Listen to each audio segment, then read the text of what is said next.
Alright, so today guys, we are having a preventive maintenance of our substation. So this is just a small substation, 10 MVA transformer with a 69 kV line incoming. So that is our switchyard disconnecting switch. So it is a motorized switch, so it is driven by a motor. The motor is right here, and that is the coupling, or what we call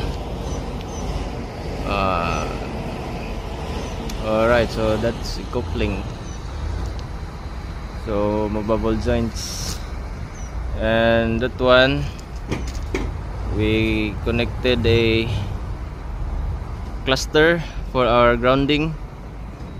It's directly connected to the ground, so much better. Next time we will buy a clamp for a better connectivity. So that is the potential transformer, and the other one at the back is the current transformer.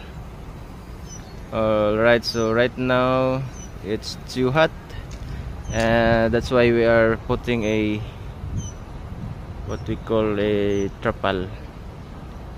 Alright, so that's it for today guys, and have a nice day.